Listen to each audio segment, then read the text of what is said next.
ओम साई राम। साईं बाबा के सभी भक्तों को साई राम। इस वीडियो के द्वारा आज मैं श्री साई सच्चरित्र में से अध्याय 32 पढ़कर सुनाऊंगी। इसे सुनकर आप सभी को सुख, शांति, ऐश्वर्य, आरोग्य मिले और बाबा का प्रेम और उनका आशीर्वाद मिले। बाबा कहते हैं, हमारे स्वभाव के अनुसार ही हमें मित्र मिलते हैं, रिश्ते नाते बनते हैं। इसलिए हमें अपना स्वभाव अच्छा रखना चाहिए ताकि यह जीवन सुखी, सुंदर, सफल और उद्देश्यपूर्ण बने। श्री साईनाथ महाराज की जय। अध्याय 32। मेघा के शिव श्री साई बाबा। बीरम गांव का रहने वाला मेघा सरल स्वभाव का और अशिक्षित व्यक्ति था। वह राव बहादुर साठे के यहाँ रसोइये का काम किया करता था। वह शिवजी का परम भक्त था और सदैव पंचाक्षरी मंत्र नमः शिवाय का जाप किया करता था। वह संध्या के मूल गायत्री मंत्र को भी नहीं जानता था। राव बहादुर साठे का उस पर अत्यंत स्नेह था, इसलिए उन्होंने उसे संध्या विधि तथा गायत्री मंत्र सिखला दिया। साठे साहेब ने श्री साई बाबा को शिवजी का साक्षात अवतार बतलाकर मेधा को शिरडी भेजने का निश्चय किया, किंतु साठे साहेब से पूछने पर उन्होंने मेघा को बताया कि श्री साई बाबा तो यवन है। इसलिए मेघा ने सोचा कि शिरडी में एक यवन को प्रणाम करना पड़े, यह अच्छी बात नहीं है। तब उसने अपने स्वामी से प्रार्थना की कि कृपा कर मुझे वहां न भेजे। परंतु साठे साहेब कहाँ मानने वाले थे। उन्होंने उसे किसी प्रकार शिरडी भेज दिया। शिरडी पहुंचने पर जब वह मस्जिद यानी द्वारका माई में घुसा तो बाबा क्रोधित हो गए और उसे मस्जिद में आने की मनाही कर दी। वे गरज कर बोले कि इसे बाहर निकाल दो। फिर मेघा की ओर देखकर कहने लगे कि तुम तो एक उच्च कुलीन ब्राह्मण हो और मैं एक यवन। तुम्हारी जाति भ्रष्ट हो जाएगी, इसलिए यहाँ से बाहर निकल जाओ। ये शब्द सुनकर मेघा कांप उठा। उसे बड़ा आश्चर्य हुआ कि जो कुछ उसके मन में विचार उठ रहे थे उन्हें बाबा ने कैसे जान लिया। किसी प्रकार वह कुछ दिन वहां ठहरा और अपनी इच्छा अनुसार सेवा भी करता रहा, परंतु उसकी इच्छा तृप्त नहीं हुई। फिर वह घर लौट आया और वहां से त्रिंबक, नासिक जिला चला गया। वर्ष भर के पश्चात वह पुनः शिरडी आया और इस बार उसे द्वारका माई में रहने का अवसर प्राप्त हो गया। मस्जिद में रहकर साईं बाबा के उपदेश से उसमें काफी बदलाव आ चुका था। अब तो वह श्री साईं बाबा को शिवजी का ही साक्षात अवतार समझने लगा था। शिव पूजन में बिल्व पत्रों की आवश्यकता होती है, इसलिए अपने शिवजी यानी बाबा का पूजन करने हेतु बिल्व पत्रों की खोज में वह मीलों दूर निकल जाया करता था। प्रतिदिन उसने ऐसा नियम बना लिया था कि गांव में जितने भी देवालय थे, प्रथम वहां जाकर वह उनका पूजन करता और इसके पश्चात ही वह मस्जिद में बाबा को प्रणाम करता तथा कुछ देर चरण सेवा करने के पश्चात ही चरणामृत पान करता था। एक बार खंडोबा, जो शिव के अवतार है, के मंदिर का द्वार बंद था, इसलिए वह बिना पूजन किए ही वहां से लौट आया और जब वह मस्जिद में आया तो बाबा ने उसकी सेवा स्वीकार न की तथा उसे पुनः वहां जाकर पूजन कर आने को कहा और उसे बतलाया कि अब मंदिर के द्वार खुल गए हैं। मेघा ने जाकर देखा कि सचमुच मंदिर के द्वार खुले थे। जब उसने लौटकर यथाविधि पूजा की तब कहीं बाबा ने उसे अपना पूजन करने की अनुमति दी। मेघा द्वारा श्री साईं को गंगा जल से स्नान कराना। एक बार मकर संक्रांति के अवसर पर मेघा ने विचार किया कि बाबा को चंदन का लेप करूं तथा गंगा जल से उन्हें स्नान कराऊं। बाबा ने पहले तो इसके लिए अपनी स्वीकृति न दी, परंतु उसकी लगातार प्रार्थना के उपरांत उन्होंने किसी प्रकार स्वीकार कर लिया। गोदावरी नदी का पवित्र जल लाने के लिए मेघा को 8 कोस का चक्कर लगाना पड़ा। वह जल लेकर लौट आया और दोपहर तक पूर्ण व्यवस्था कर ली।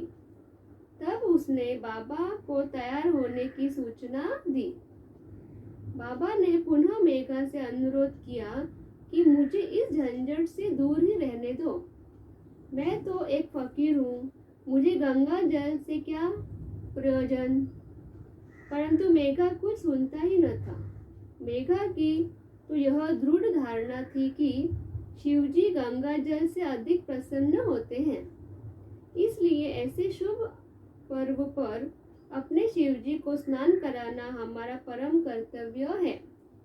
अब तो बाबा को सहमत होना ही पड़ा और नीचे उतर कर वे एक पीढ़े पर बैठ गए तथा अपना मस्तक आगे करते हुए कहने लगे कि अरे मेघा, कम से कम इतनी कृपा तो करना कि पानी केवल मेरे सिर पर ही डालना। सिर शरीर का प्रधान अंग है और उस पर पानी डालना ही पूरे शरीर पर पानी डालने के समान है। मेघा ने अच्छा कहते हुए बर्तन उठाकर सिर पर पानी डालना प्रारंभ किया। ऐसा करने से उसे इतनी प्रसन्नता हुई कि उसने उच्च स्वर में हर हर गंगे कहते हुए समुच्चय बर्तन का पानी बाबा के संपूर्ण शरीर पर उड़ेल दिया और फिर पानी का बर्तन एक ओर रखकर वह बाबा की ओर निहारने लगा। उसने देखा कि बाबा का तो केवल सिर ही भीगा है और शेष भाग ज्यों का त्यों सूखा ही है। यह देख उसे बड़ा आश्चर्य हुआ। मेघा बाबा को 2 बार स्नान कराता था। पहले वह बाबा को द्वारकामाई में स्नान कराता और फिर वाड़े में नाना साहेब चांदोरकर द्वारा प्राप्त उनके बड़े चित्र को।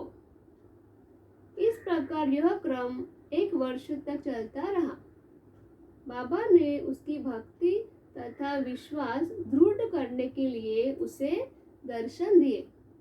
एक दिन प्रातः काल मेघा जब अर्ध निद्रावस्था में लेटा हुआ था तभी उसे बाबा के दर्शन हुए। बाबा ने उसे जागृत जानकर अक्षत फेंके और कहा कि मेघा, मुझे त्रिशूल लगाओ। इतना कहकर वे अंतर्ध्यान हो गए। उनके शब्द सुनकर उसने उत्सुकता से अपनी आंखें खोली, परंतु देखा कि कोई नहीं है, केवल अक्षत ही यहाँ वहाँ बिखरे पड़े हैं। तब वह उठकर बाबा के पास गया और उन्हें स्वप्न आने के पश्चात उसने त्रिशूल लगाने की आज्ञा मांगी। बाबा बोले कि क्या तुमने मेरे शब्द नहीं सुने? वह कोई स्वप्न नहीं वरन मेरी प्रत्यक्ष आज्ञा थी। मेरे शब्द सदैव अर्थपूर्ण होते हैं।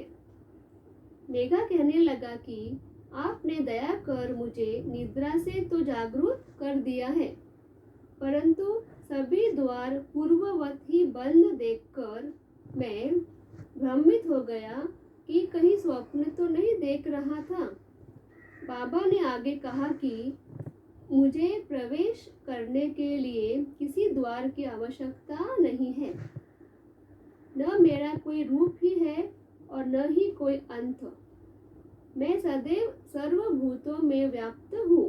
जो मुझ पर विश्वास रखकर सतत मेरा ही चिंतन करता है, उसके सब कार्य मैं स्वयं ही करता हूँ और अंत में उसे श्रेष्ठ गति देता हूँ। मेघा वाड़े में लौट आया और बाबा के चित्र के समीप ही दीवार पर एक लाल त्रिशूल खींच दिया। दूसरे दिन एक रामदासी भक्त पुणे से आया। उसने बाबा को प्रणाम कर शिव पिंडी भेंट की। उसी समय मेघा भी वहां पहुंचा।